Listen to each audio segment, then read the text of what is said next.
Hindi na nga po sana ako pupunta dito. Kasi baka akalain po nung iba, ako pa po yung nag-i-instigate, hindi po. Bakit nilulunod ang pag-iimbestiga sa flood control scam? Bakit si Marcoleta ang ikukulong, kayo ang mandarambong?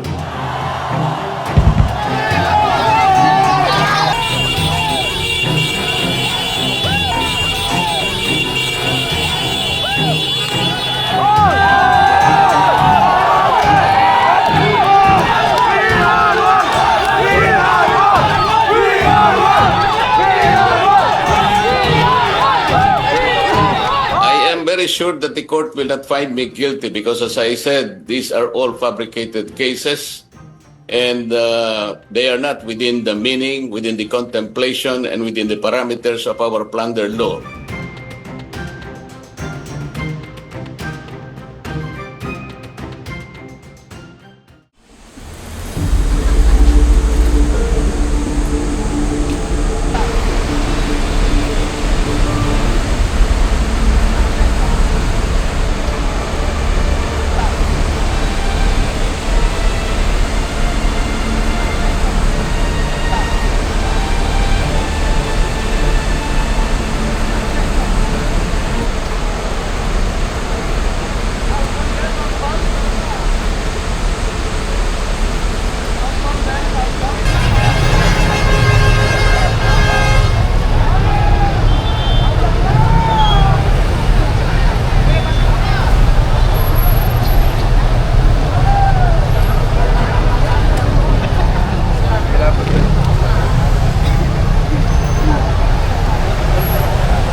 Ihalangin po natin sila. Atras muna po. Balik na kayo doon. May usap naman ng dapat ng basket. Nagkasakripisyo.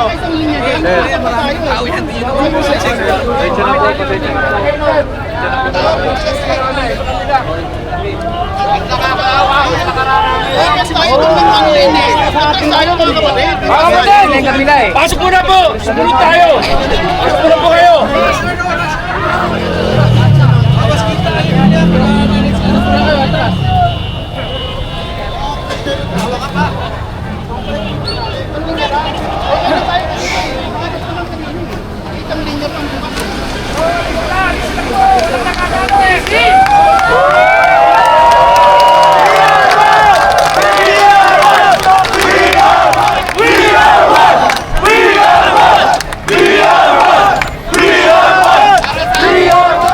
Para sa amin, para sa atin, sa ating Pilipino.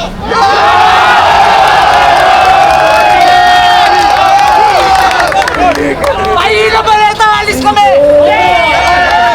Pilipino din kami! Saan din po tayo rito?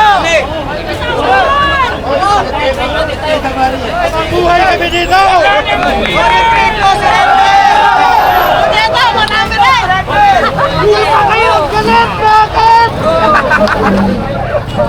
Panakaw nyo ba yung tax nyo?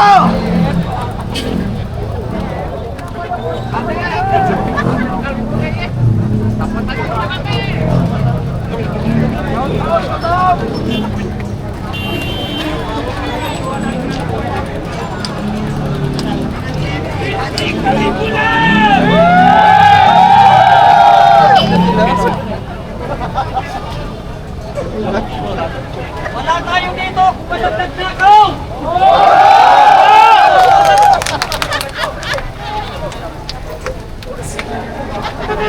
Pulis, huliin yung magtatakaw!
Harangan nyo na yan dyan!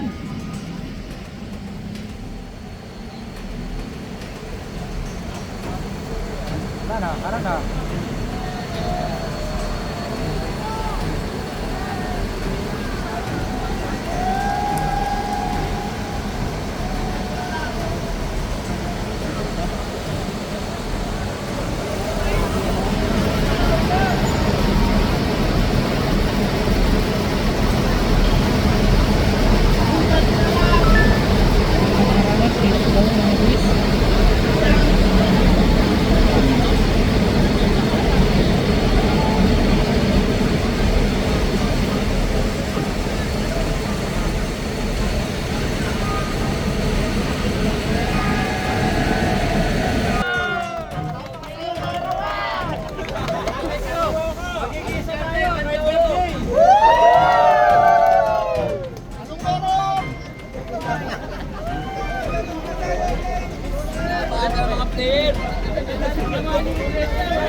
Gawin nyo kami tigis ang 1,000 araw.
Magandang gabi po sa ating lahat. Gusto ko pong magpasalamat sa inyong lahat.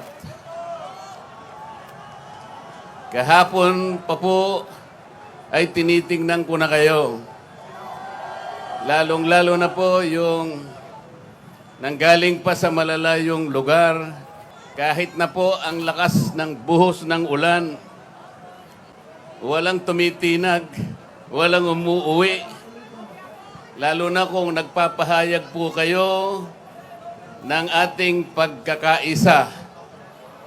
Ang ating hinahanap na katarungan, hinahanap nating katotohanan, transparency, at accountability.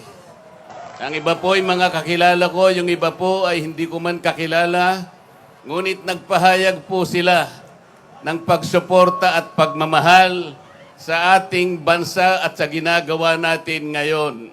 Hindi na nga po sana ako pupunta dito. Kasi baka akalain po nung iba, ako pa po yung nag-i-instigate, hindi po. Ang palagi ko pong ginagawa, kagaya ng palagi kong sinasabi, ay kailangan maipakita natin kung ano ang tunay at tapat na paglilingkod ng isang public servant sa pamahalaan. Hindi ko po alam kung paano ko kayo pasasalamatan sa tuwing nababanggit ang aking pangalan na sinusuportahan po ninyo ang aking ginagawa para sa ating bansa. Kung magagawa ko lang, napuntahan ko kayong isa-isa para yakapin ko kayo. Gagawin ko po. Bakit nilulunod ang pag-iimbestiga sa flood control scam?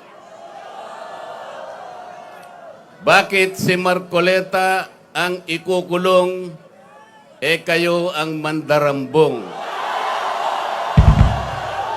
Meron po akong babasahin sa inyo, alam nyo na po ito. Ang babasahin ko po sa inyo ay yung pambungad o yung preambulo ng ating saligang batas. Ito po ang sama-samang isinulat ng bawat isang Pilipino noong ang ating saligang batas ay ating pinagtibay. Babasahin ko po. Kami ang nakapangyayaring sambayanang Pilipino na humihingi ng tulong sa makapangyarihang Diyos upang bumuo ng isang makatarungan at makataong lipunan at magtatag ng isang pamahalaan na kakatawan sa aming mga mithiin at mga lunggatiin. Magtataguyod ng kabutihan sa bawat isa, mangangalaga at magpapaunlad ng aming kamanahan at titiyak para sa aming sarili at sa angkanang susunod ng mga biyaya ng kalayaan at demokrasya sa ilalim ng pananaig ng batas at ng pamahalaang puspos ng katotohanan, katarungan, kalayaan, pag-ibig, pagkakapantay-pantay at kapayapaan ay naglalagda at naghahayag ng konstitusyong ito.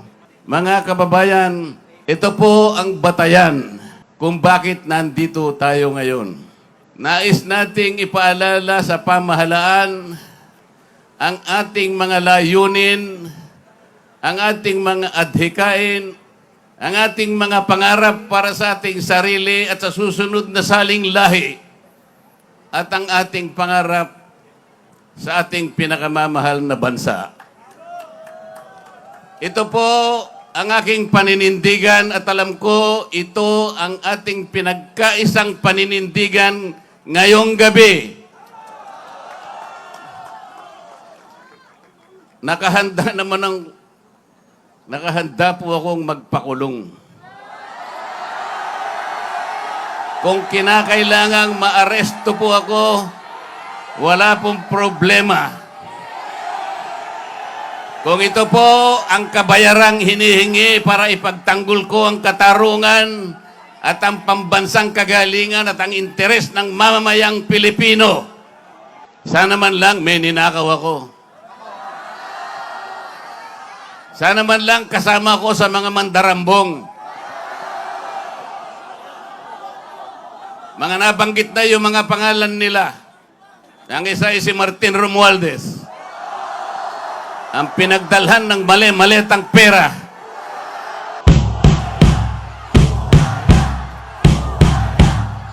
Ako po ang ibinibintang nila sa akin ay salaping pantulong para sa kampanya para ako ay manalong isang senador. Mga kaibigan po na pribado at sarili lang pera ang kanilang itinulong sa akin. Baka sakaling manalo nga po ako at nanalo nga po. Hindi ko na po ipaliliwanag ang technicality kung paano nila inimbento ang isang gawa-gawang asunto laban sa akin. Tingnan po ninyo kung sino pa yung nagtatanggol at tumutulong para sa ganon, matukoy natin kung sino ang may kagagawan ng pinakamalawak, pinakagarapal na pandarambong sa kabambayan siya pa ang inaasunto at siya pa ang pinagbabalakang arestuhin.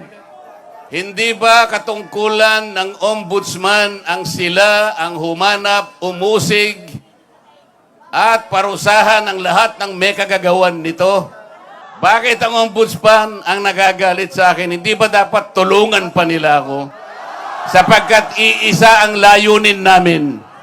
Ginawa po nilang politika ang lahat ng ito.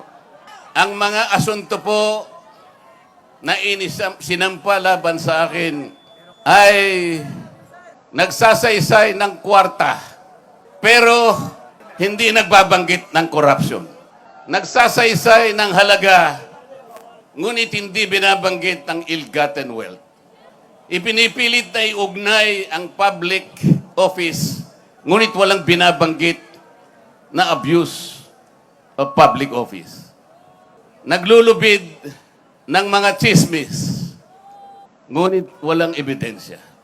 Naglulubid ng naratibong pampolitika, ngunit walang binabanggit na elemento o sangkap sa mga krimen na kanilang gawa-gawa. Yun po ang nakapagbibigay po ng malaking kalapastanganan sa ilalim po ng mga batas na umiiral sa ating bansa. Hindi ba sinabi natin, bawal ang bend the law? Ayun. Don't bend the law.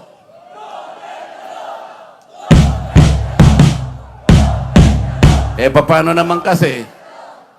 Isa naman kasama ko doon sa bulwagan sa Senado, bigla na lang nagsalita. Sometimes you have to bend the law to be able to please the people. Sumagot naman yung kausap. Tinanong kasi siya kung tama yung sinasabi. Ang sabi niya, yes sir. Mga kababayan, uulitin ko po ang aking pagsaludo sa inyo. Ang aking paggalang, ang aking pagpapasalamat sa ipinakita ninyong pagsuporta at pagmamahal sa akin at sa mga bagay na ipinaglalaban nating lahat.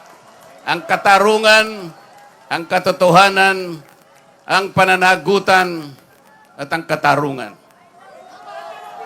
Huwag po tayong magiwa-hiwalay. Ang sabi nga natin, we are one. We are one. We are one. Maraming salamat po sa inyong lahat. Thank you, sir, for your time today. The government has accused you of accepting what it calls illegal campaign donations. What is your response to that charge? That's a fabricated charge. That is not true.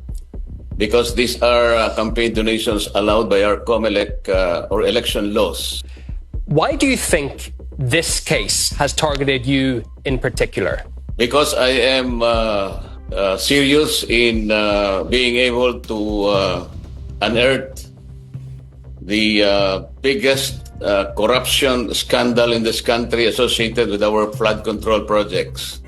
And because there are so many culprits behind this scandal, they will do everything possible to stop me from succeeding in investigating this massive looting of our national treasury. Why is an official who is trying to discover corruption and graft in the country, why is he himself suddenly being targeted? Precisely, that is the point that we are trying to address. As I have told you, this is a fabricated charge. It is not even within the meaning and parameters of our plunder law. In terms of the donations that you said you received before being in the position in question, do you feel you could have been clearer making that public what you received? Yes, that is being transparent because under the law, I received that those amounts before the campaign and election period. That is why I treated them as donations. My donors even paid the donors tax, and these are all legal. And these were all reported. Are you personally nervous, sir, about this case against you and what it could mean if a court finds you guilty? I am very sure that the court will not find me guilty because, as I said, these are all fabricated cases, and they are not within the meaning, within the contemplation, and within the parameters of our plunder law. They are private funds, and they have nothing to do with ill-gotten wealth. They have nothing to do with public funds, with public project or public contracts, to which I am not responsible.